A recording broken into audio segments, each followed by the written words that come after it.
Hey, my name is Cody Allsup, and I'm a physical education major. Today I'm going to talk about classroom management. There are 5 components of the Tier 1 intervention plan. They are creating a physical setting that supports academic and social goals, establishing and maintaining expectations for behavior, enhancing students' motivation, curriculum design, and working with family and community members. Today I'll be concentrating on motivating. Motivating students is a big part of teaching and coaching. To get us hyped up and motivated, let us hear from Tim Tebow.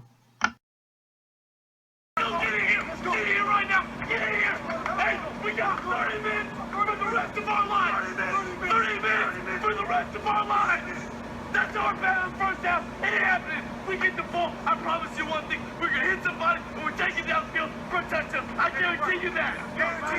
Look at me. Look at me. Let's go. We got 30 minutes. Let's go. For the rest of our lives. Let's go. Let's go. Wow, now that we are all pumped and up, let's talk about motivation. There are 2 types of motivation. You have intrinsic and extrinsic motivation. Intrinsic involves a behavior because you enjoy the activity for your own sake. Extrinsic is more like something that you're going to receive a reward for or something to avoid punishment. So an example is at Armstrong, the teacher I have observed gives 5 tallies for the week. Once they get over that 5 tallies, that takes away from their possible free time on Fridays where they get to play on the computer. Here are the NASP standards that involve motivation. Standard 2, the physically literate individual applies knowledge of concepts, principles, strategies, and tactics related to movement. Standard 5, the physically literate individual recognizes the values of physical activity for health, enjoyment, challenge, self-expression, or social interaction. Now going back to our first project, I read the book The Dream Keepers. This talks about giving each student personal goals, culturally relevant teaching, learn all the cultures in the class. As a teacher, we shouldn't just give class goals, we should give each individual goals. This requires getting to know each student's strengths and weaknesses. We should motivate these students by giving them a reward for good work and behavior. When kids know that rewards are on the line, they do so much better. From my personal experience, my teacher gave us a pizza party if we all made a B or higher on the test. Every single student studied harder than they ever had. It feels so good for students to achieve goals, so that it is very rewarding for the teacher as well. After doing some more extensive research, I found John Keller's ARCS model of motivational design theories. These include 1. Attention, 2. Relevance, 3. Confidence, 4. Satisfaction. First is attention. Attention can be gained in 2 ways. By using surprise to gain attention, kind of like I did with that Tim Tebow video. Or you can pose challenging questions or problems to be solved. Ways to grab attention: make your kids actively participate. Use a little humor. Questions, videos, specific examples. If you do not gain your students' attention, you will not motivate them. Period. Second is relevance. Have you ever been in a class and asked the question, why do I need to know this?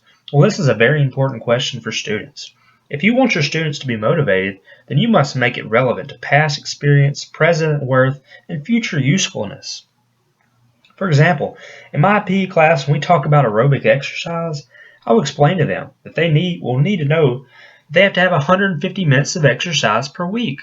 This will be very relevant to them. Third is confidence, helping students understand that each student can be successful. In the Dream Keepers, it talks about not giving up on kids, letting all of them know that they can be successful. For students to be motivated, they have to believe they can succeed. I once had a coach say, raise your hand as high as you can. So we all did. Then he said, raise it another inch. We all quickly found out that we had another inch in us. That is our job as teachers, to motivate kids, to get every inch out of them. It is our job to show them that they have those extra inches in them. Going back to the goals, showing students that they are making small improvements every week will boost their confidence. For example, on the team I played on, we had weightlifting goals. We were supposed to get stronger each week. It is amazing that such a small goal will increase your confidence so much. Lastly is satisfaction. Learning by rewarding or satisfying. When the students reach their goal, reward them. Provide them with feedback and positive reinforcement whether that is good or bad, it will motivate them.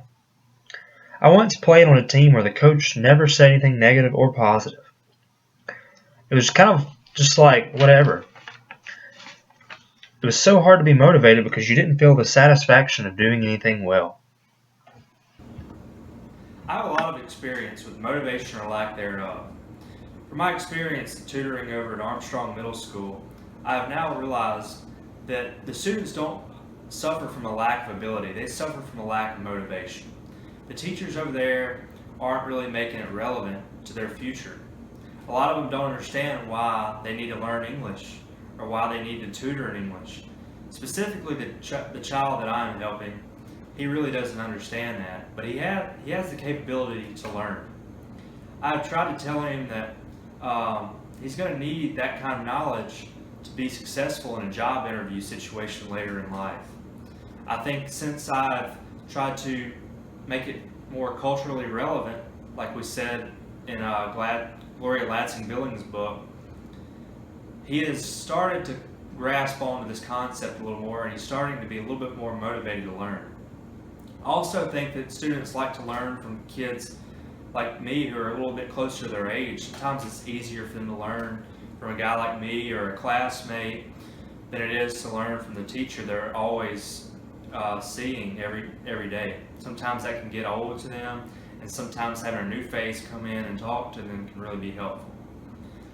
Another thing I've also noticed as a coach, that players really feed off my positive feedback. They really like to hear when they do a good job, and they really actually like to hear when they do a bad job. I noticed that if you don't tell them when they're doing good or bad, they're not going to get any better, and they're not going to be motivated to get better. You also have to give each student rewards for when they do well. This is going to make their motivation peak even more. Last year, for Player of the Week, we got a t-shirt sorted. So whoever got Player of the Week for that week got a t-shirt. That really made everybody competitive, and everybody wanted to try their absolute hardest. As a PE teacher, it is my job to make sure kids are physically fit and that they understand the importance of being physically fit. That is why it is very important for me to motivate each student for later on in life as well. I need to teach them the importance of being that way they aren't unhealthy when they're 40. One way I can do this is by telling them if they work hard Monday through Thursday, they can have a free day Friday where they get to pick their activity. This is a very easy and fun way for them, and it's very motivating for them to work harder throughout the week. Also, I can introduce music into the classroom. I know from my personal experience that it's a lot easier to work out and run when there's music playing, and it makes it very much more enjoyable. Well, that's all for today. Thank you for tuning in. Until next time, this is Cody Allsup.